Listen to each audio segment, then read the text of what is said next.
Hello friends, Pat here, and today I'm bringing you the review of the G413 Carbon from Logitech, their mechanical keyboard lineup that joins their, well, basically their move to a more stylish, less gamery type of keyboard. And guys, first of all, that look, that carbon top metal finish is absolutely gorgeous, something that really stands out on this keyboard. But there are some drawbacks to it, so let's get started. Let's have a look at this. Well, if it's fantastic, you be the judge. I'm gonna let you know some facts. The carbon finish is really nice, it looks perfectly fine, but the edges are a little bit sharp. Getting around here when you have your hand, you can actually feel the sharpness and you might nick yourself.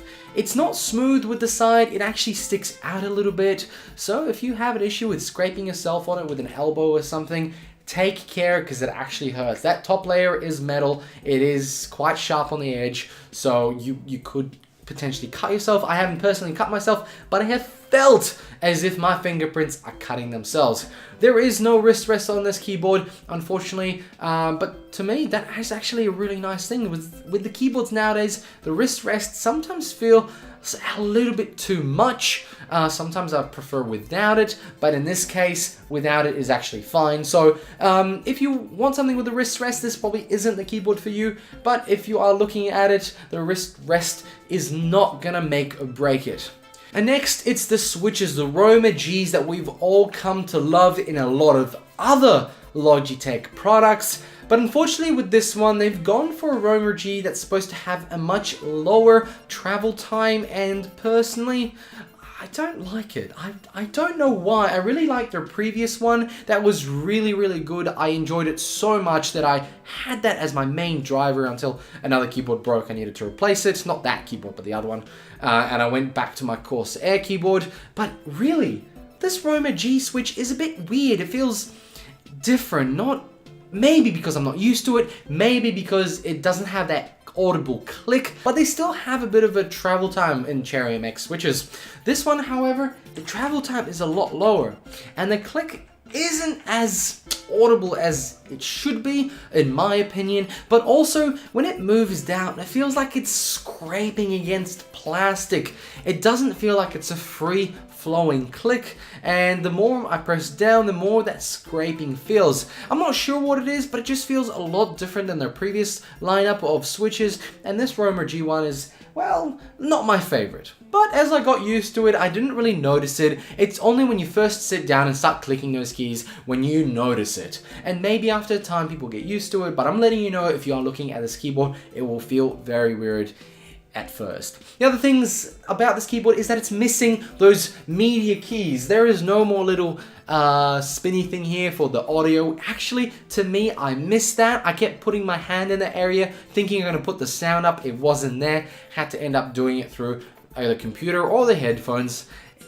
You know, how hard is it to include that? Press play, press stop, go fast forward, back, and sound. I mean, it's not that hard. You could have included it, but I suppose they're going for a sleek gaming keyboard. And, you know, that's what it is. It's a sleek, no nonsense, no extra features that are going to overdo it. It's just a nice, clean keyboard.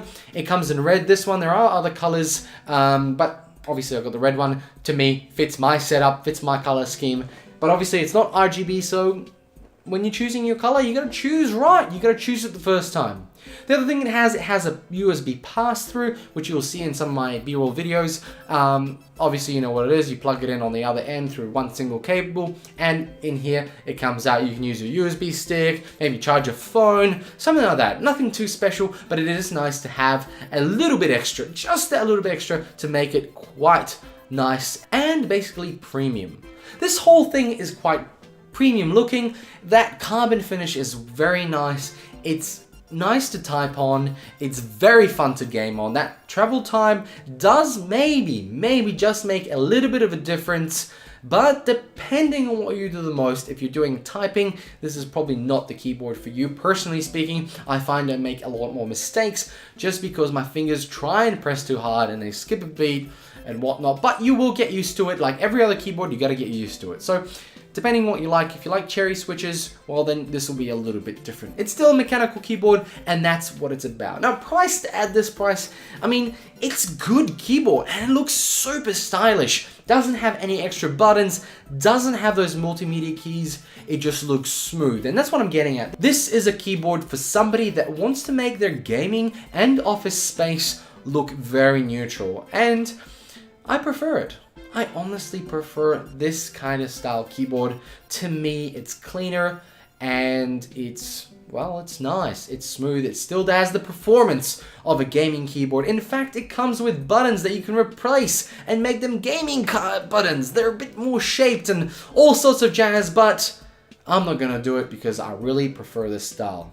But thanks Logitech for giving me the option to put gaming keys in there. That's really good. That really makes you sort of feel like they're actually trying to get everybody involved and not just pandering to one certain part of society or who wants a stylish keyboard. It gives you the option. So there's that, guys. Thank you Logitech for sending this for review. Really appreciate it. And of course, guys, subscribe, like the video if you like it. If you don't like it, give me a thumbs down. Let me know why. Let me know what I should change. If you, I don't know, do you want me to do a typing test? Do you want me to make some noises?